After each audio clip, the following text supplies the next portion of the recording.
The fabric of his suit was a cool, smooth wool under her fingers, impossibly fine.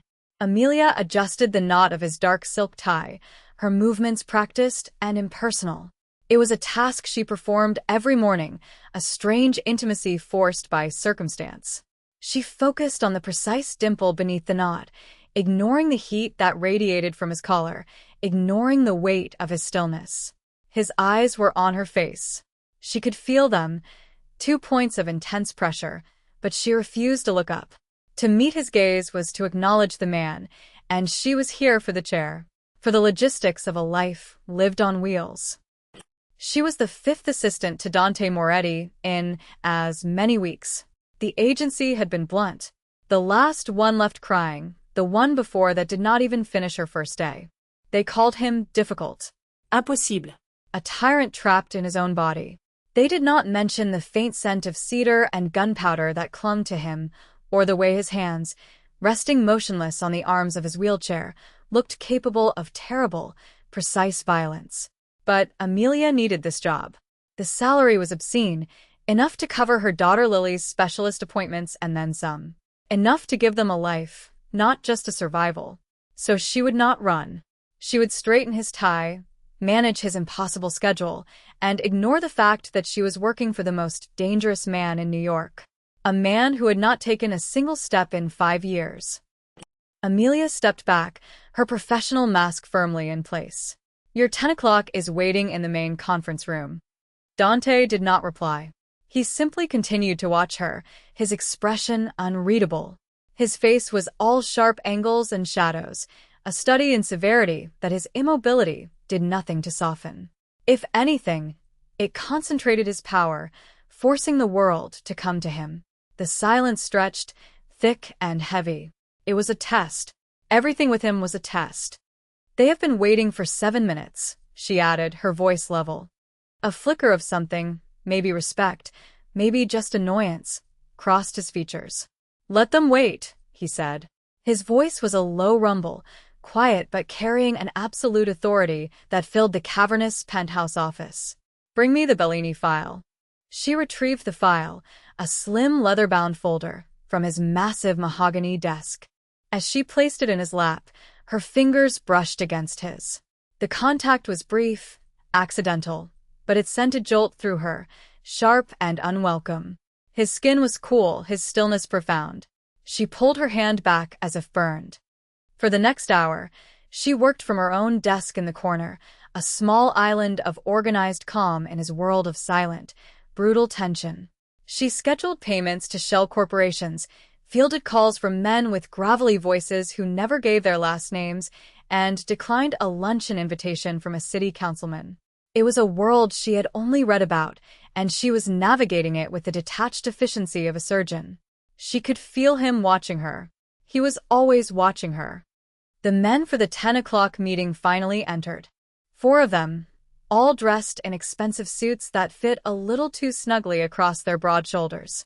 They arranged themselves in the chairs opposite Dante's desk, their bodies radiating a nervous energy that contrasted sharply with his granite calm. The underboss, a man named Marco with slicked-back hair and restless eyes, stood behind Dante's right shoulder. Amelia tried to fade into the wallpaper, her fingers poised over her keyboard, pretending to be absorbed in her work. The meeting was a low murmur of coded language. Territory. Tribute. A shipment that was late. Amelia typed nonsense into a blank document, her ears straining. She had learned more about the city's shadowed operations in 2 weeks than she had in 25 years of living in it. "The Bellinis are getting bold," one of the men said, his voice tight. "They are rats picking at scraps," Marco sneered from behind the chair. Dante said nothing. He simply turned a page in the file Amelia had given him. The small, deliberate movement silenced the room. That was when the window to the left of Dante's desk exploded inward.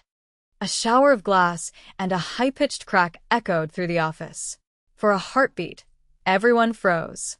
The men in suits stared, mouths agape. Marco flinched back, his hand flying to the gun holstered under his arm. Amelia did not think. She acted. In 2 swift strides, she was at Dante's side. She grabbed the handles of his wheelchair, her knuckles scraping against the wall as she wrenched it backwards, pulling him out of the direct line of fire. She shoved the heavy chair with all her might, forcing it behind the monolithic desk just as another shot punched a hole through the wall where his head had been moments before. She threw her own body down, crouching beside the wheel, shielding him.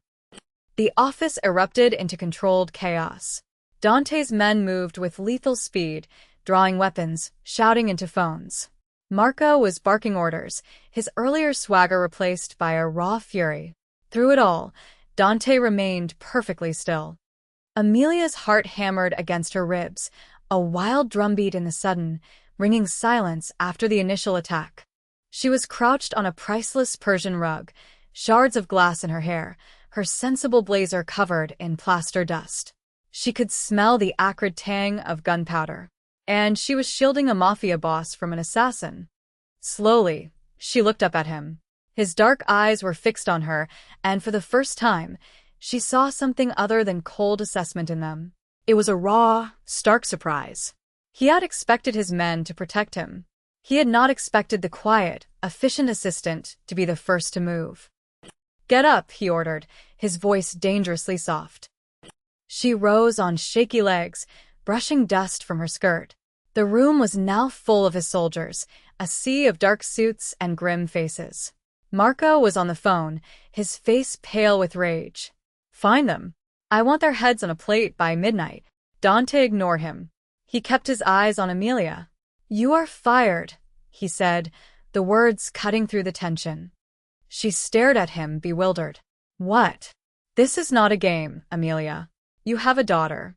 Go home. Do not come back." She could see the logic.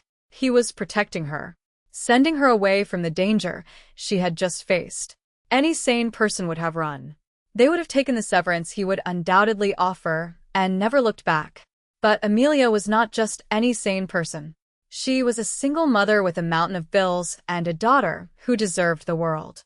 And she was stubborn. "No," she said, her voice shaking only slightly. Dante's eyebrows drew together. "What did you say?" "I said no," she repeated, lifting her chin. "You hired me to be your assistant. My job is to manage your affairs and anticipate your needs. I believe a sniper attack falls under unforeseen logistical complication. Firing me now would be inefficient." A heavy silence fell over the room. The armed men, Marco. Everyone stared at the woman who was refusing to be fired by Dante Moretti. A ghost of something that might have been a smile, or perhaps a grimace, touched Dante's lips. It was gone as quickly as it appeared. "Get out of my office," he said to the room at large. His men, including Marco, hesitated for a second before filing out, leaving the three of them alone. Him, Amelia, and the hole in the window. "I will not be scared away, Mr. Moretti," she said, her voice gaining strength. "I need this job." "What you need is to be alive for your daughter," he countered, his voice a low growl. "Lily and I have been surviving on our own for a long time," she said, her tone sharp. "We are tougher than we look. I am not leaving." He studied her for a long, unnerving moment. She felt stripped bare under his gaze, as if he could see every fear, every desperation that drove her. He saw the fierce, protective love for her child. He saw the steel in her spine that she had forged through years of hardship. And he saw that she meant it. "Fine," he said at last. The word was clipped, final. "But you are no longer just my assistant. From now on, you do not leave my side. You will move into the residence floor. Your daughter as well. You are under my protection." He paused, his eyes locking with hers. "And my protection is absolute. But it is not a gift. It is a cage." She understood. She was no longer an employee, she was a possession. A piece on his board. Therefore, she was safe from his enemies. But she was no longer free. She had made her choice the moment she pushed his chair. She had chosen the cage. The residence floor was 2 levels above the office, a sprawling penthouse that made the workspace below look modest. It was a world of polished marble, silent servants, and floor-to-ceiling windows that displayed the glittering expanse of Manhattan. Lily, her 6-year-old daughter, was wide-eyed with a silent awe that Amelia found heartbreaking. She saw a palace. Amelia saw a fortress. Dante's protection was as oppressive as it was total. His men were ghosts in the hallways. A car and driver were assigned to take Lily to and from school. Amelia's life, and by extension her daughter's, was now scheduled and monitored with the same precision as a military operation. The forced proximity was suffocating. She was with him constantly. She organized his meals, his physical therapy sessions, his clandestine meetings. She read to him in the evenings when his eyes grew tired, the words of financial reports and rival family dossiers feeling strange in her mouth. In these moments, she learned the landscape of his stillness. She saw the subtle clenching of his jaw when a name was mentioned, the minute tightening of his grip on the arm of his chair when he was displeased. He was a master of infinitesimal gestures, a language of power she was becoming fluent in. He began to see her, too. He saw the way her shoulders tensed when she spoke to Lily on the phone, her voice softening into a warmth he never heard otherwise. He saw the fierce intelligence in her eyes as she absorbed the complex dynamics of his world, connecting names to territories, debts to betrayals. He saw she was not impressed by his wealth. She calculated it. She assessed it as a resource, a tool, a wall between her daughter and the precarious world they had left behind. One evening, a week after the shooting, she was working late in his study, reconciling the accounts for one of his legitimate businesses, a high-end import company. He was by the window, staring out at the city lights. The silence was comfortable, a rare thing in his presence. Suddenly, a low groan escaped his lips. His whole body went rigid, his hands gripping the wheels of his chair so tightly his knuckles were white. Amelia was on her feet instantly. Dante? What is it? It was the first time she had used his given name, without his title. It is nothing, he bit out, his voice strained with pain. A spasm. It will pass. But it was not passing. A fine sheen of sweat broke out on his forehead. His jaw was clenched so hard she was afraid he would break a tooth. The therapist had told her this might happen. Neuropathic pain. A cruel ghost of sensation in limbs that could no longer move. The therapist had also told her what to do. She knelt before him, her movements calm and deliberate. "You need to breathe," she said softly. "Look at me." He shook his head, his eyes squeezed shut. Go. Get Marco. Marco is not a physical therapist, she said firmly. I know what to do. You have to trust me. His eyes snapped open, blazing with a mixture of agony and fury. Trust was not a word in his vocabulary. It had been bombed out of him 5 years ago. But he was in no position to argue. She placed her hands gently on his knees, over the fine wool of his trousers. The muscles beneath were hard as rock. Focus on my voice, she instructed, her tone even and soothing. Breathe in with me. 4 counts, she began to count, her hands applying firm, steady pressure, working to disrupt the storm of signals firing in his nervous system. He fought her at first, his body a knot of resistance. But the pain was relentless, and slowly, grudgingly, he began to follow her lead. His ragged breaths started to even out. The rigid set of his shoulders began to soften. The spasms subsided slowly, leaving him exhausted and pale. His head rested against the back of his chair, his eyes closed. Her hands were still on his legs. She should have moved them. It was no longer professional. It was something else. Something far more dangerous. The car bomb, he said, his voice quiet, rough. It was meant for my father. He was late to the meeting. I took his seat. Amelia said nothing. She simply listened. I was his underboss. It was my job to vet the location, to secure the route. My job to know. I failed. His eyes opened, and they were filled with a bleak, ancient grief. This was his wound. Not the paralysis. The failure. The guilt he carried was a heavier burden than any wheelchair. The man who planted it was someone I brought in myself. Someone I vouched for. In that moment, he was not a mafia boss. He was just a man, haunted by a single, catastrophic mistake. An unexpected wave of tenderness washed over her, so potent it almost made her gasp. She wanted to smooth the lines of pain from his forehead, to tell him it was not his fault. But she knew those were useless words. Instead, she did the only thing she could. She stayed. The danger that had announced itself with a bullet through the window did not recede. It coiled, waiting. The Bellinis were quiet, but it was an unnatural quiet. Dante knew they were planning something. He became more guarded, the tension in the penthouse tightening with each passing day. Amelia found herself becoming his eyes and ears in a way his soldiers could not. She noticed the nervous tick of a doorman who had been steady for years. She cross-referenced the license plates of delivery vans with their supposed companies. She was no longer just an assistant. She was an intelligence asset. One afternoon, while Lily was at a playdate, a supervised, secured playdate, Amelia was organizing files. She came across the school directory from Lily's ridiculously expensive private academy. On a whim, she flipped through it. The names were a roll call of New York's elite. And then she saw it. Bellini, Lorenzo. Son of Stefano Bellini. The boy was in the grade above Lily. She took the directory and a school newsletter detailing an upcoming father-son charity breakfast and walked into Dante's study. She placed them on the desk in front of him without a word. He looked at the papers, then up at her. His eyes narrowed, searching her face. He saw no triumph, no cleverness. Just a statement of fact. Here is a vulnerability.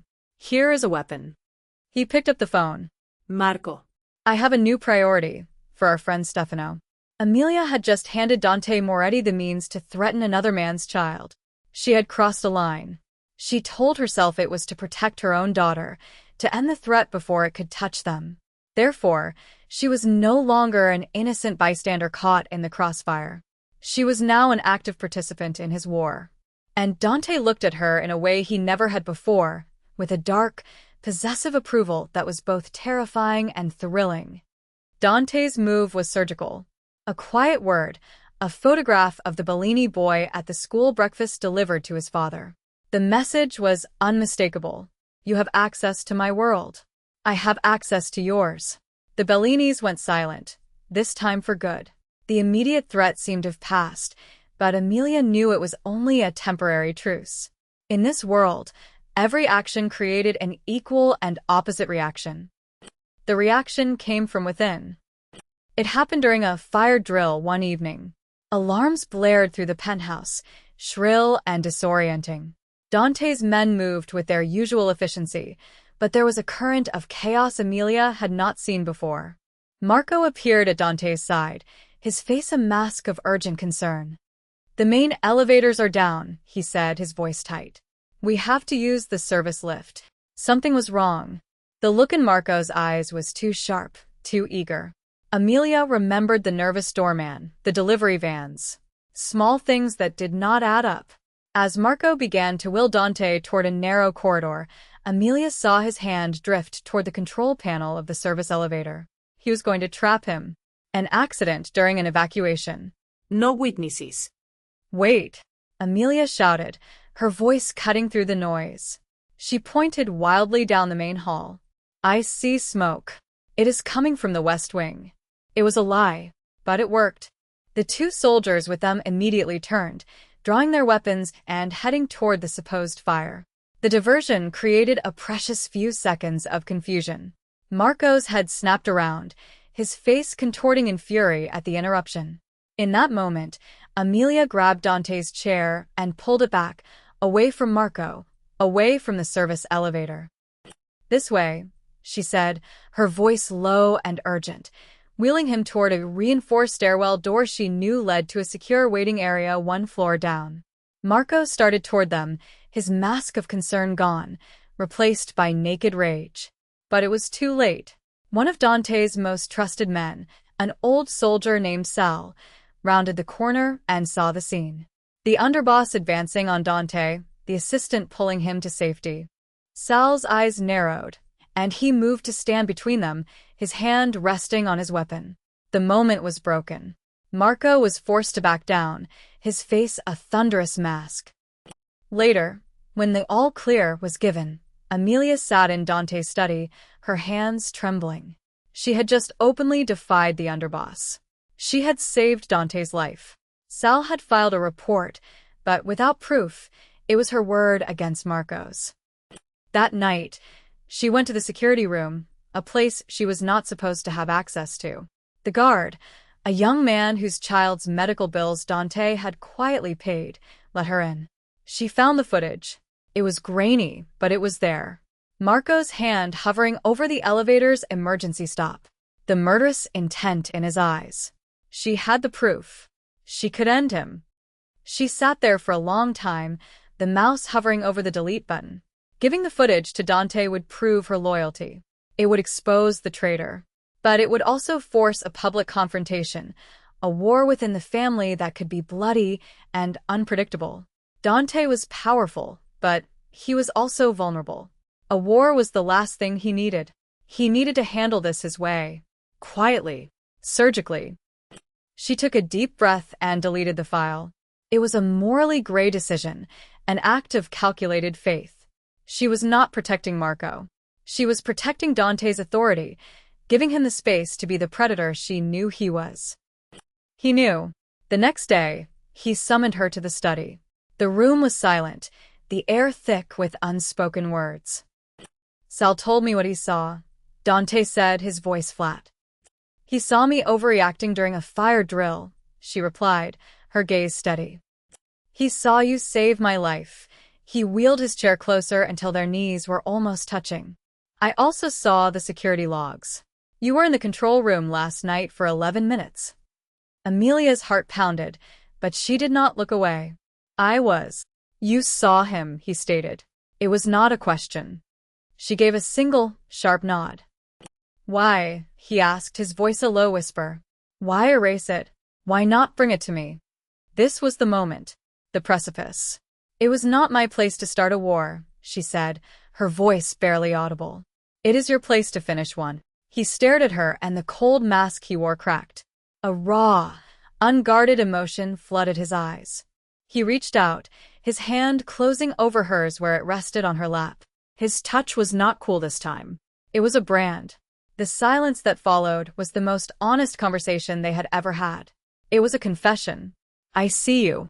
I trust you. You are mine. He did not have to say the words. She felt them in the possessive grip of his fingers, in the dark promise of his eyes. The confession, however, had a cost. Marco knew he was exposed. A cornered animal is the most dangerous. He could not get to Dante, not directly. Not anymore. So he went for the one vulnerability Dante had willingly brought into his fortress. 2 days later, a text message appeared on Amelia's phone. It was an unknown number. Just a picture. Lily on the school playground, her bright red coat a splash of color against the gray concrete. She was laughing, oblivious. In the background, partially obscured behind a tree, was the unmistakable shape of Marco's car. A cold dread, unlike anything she had ever felt, washed over her. It was a violation of the deepest, most sacred part of her life. She stormed into Dante's study, her phone clutched in her hand, her professional calm shattered. She thrust the phone at him without a word. Dante looked at the picture. His face, already a mask of severe control, became something else entirely. The temperature in the room dropped. All the quiet power, all the banked fury she had sensed in him, coalesced into a point of absolute, lethal certainty. It was the face of a king who had just heard a declaration of war against his heir. This was not the rage of a man who had been challenged. It was the cold, terrifying calm of a man who was about to erase his enemy from existence. He looked from the phone to her, his eyes black with a promise of violence that made her blood run cold. He will not touch her, he said, and it was not a reassurance. It was a vow, a death sentence. And in that moment, she understood that Dante Moretti, bound to his chair, was the most dangerous man she had ever known. He had a plan, and for the first time, she was truly afraid of what he was capable of. Dante's plan was a masterpiece of cold-blooded strategy. It used his enemy's assumptions against him, and it placed Amelia at the very center. He thinks you are my weakness, Dante had said, his voice devoid of emotion. We will let him continue to think so. You will be the bait. The idea was terrifying. To willingly walk into a trap, to use her daughter's routine as the lure. But when she looked at Dante, at the unshakable certainty in his eyes, she found a strange, dark courage. He had laid out every detail, every contingency. His men would be a silent, invisible net closing around the school. The risk was immense, but the alternative, living with Marco's threat hanging over Lily, was unthinkable. She agreed. The day of the pickup, Amelia's nerves were shredded wires. She dressed with deliberate care, choosing a simple dress, keeping her hands steady as she applied a touch of makeup. She had to look normal, unafraid. She kissed Lily's photograph before leaving the penthouse, a silent prayer on her lips. The schoolyard was a controlled chaos of children and parents. Amelia scanned the street, her heart pounding. She saw nothing out of the ordinary. No sign of Marco. No sign of Dante's men. That was the point. They were ghosts. She spotted Lily by the swings, her red coat a beacon. As she started toward her, a man intercepted her. He was not Marco. He was a parent she recognized vaguely, a father from another class, looking harried and anxious. "Amelia, right?" he said, forcing a smile. "Listen, I am in a huge jam. My car broke down. Any chance you could give me and my son a lift? We're just a few blocks away." This was not the plan. The plan was for Marco to make a direct move. Dante had not anticipated a proxy. A desperate man, likely coerced or paid, using a believable story. Her mind raced. If she said no, it would look suspicious. If she said yes, she would be leading a potential threat right to her car, right to her daughter. Marco was watching. He had to be. He was testing her. She had to act. She looked at the man, her eyes flicking to the crumpled granola bar wrapper sticking out of his jacket pocket.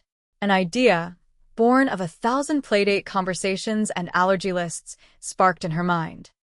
"I am so sorry," she said, her voice filled with a sudden, sharp panic. "Are those peanuts? Is that a peanut granola bar?" The man looked down, confused. Yeah, I think so." "Why?" "My daughter," Amelia said, her voice rising, attracting the attention of other parents. "She has a severe, life-threatening peanut allergy.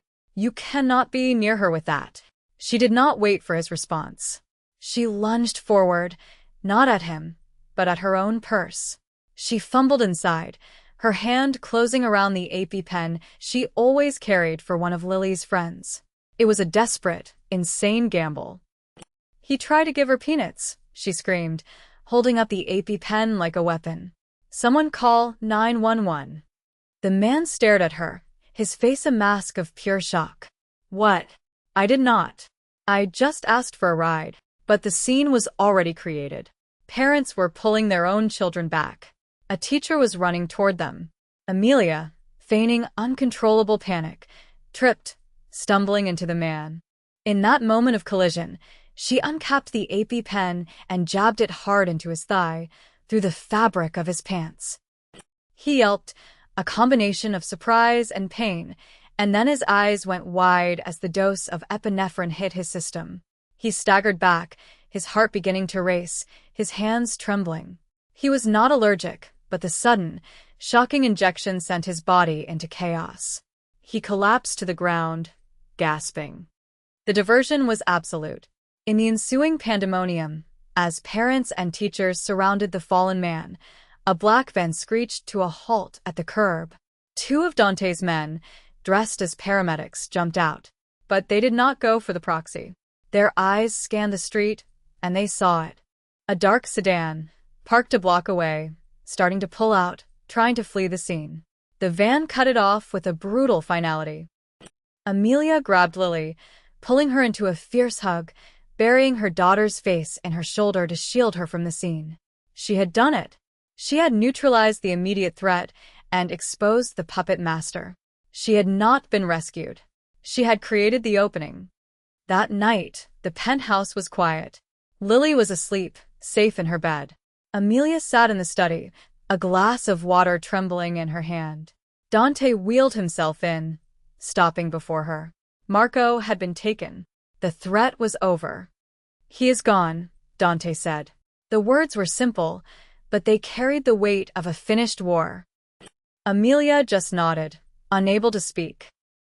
"What you did today," he continued, his voice low. "No one in my family would have had the imagination. The courage." He wheeled closer, his presence a solid, comforting weight in the room. "You were never the bait, Amelia. You were the trap." She finally looked at him, and the truth of it settled over her.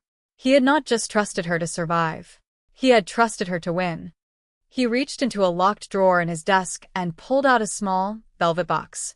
He opened it. Inside lay a single, heavy gold ring, a signet bearing a crest she did not recognize. It was old, worn smooth with time. "This was my father's," he said, "and his father's before him. It belongs to the head of the family." He paused, his dark eyes holding hers. "In our world, the head is not always the one who sits in the chair. It is the one who protects the future, the one who sees the threats others miss." He held the box out to her. "It belongs to the woman who protects the family. It belongs to you." It was not a proposal. It was a coronation. He was not offering her love, not in the way the outside world understood it. He was offering her a throne next to his. He was acknowledging that his strength was not just in his mind, but in her. She looked at the ring, then at the man in the wheelchair who commanded a city from the shadows. She thought of her old life, the constant struggle, the gnawing fear of not having enough. This world was dangerous, brutal. But for the first time since Lily was born, she was not afraid. She had power. She had protection. She had him. Amelia reached out and took the ring from the box. It was heavy in her palm, a tangible weight of history and blood and loyalty. She did not put it on. Not yet. She closed her hand around it, the metal cool against her skin. She slid from her chair to the floor, resting her head against his knee, a gesture of fealty, of partnership. His hand came to rest on her hair, his fingers gently tracing the line of her scalp. The touch was no longer a brand of possession. It was a benediction. Her old life was gone, burned away in a calculated risk in a schoolyard. She had made her choice, not just to stay, but to belong. And in the quiet of the penthouse, high above the city that was now theirs to command, Amelia finally felt like she was home.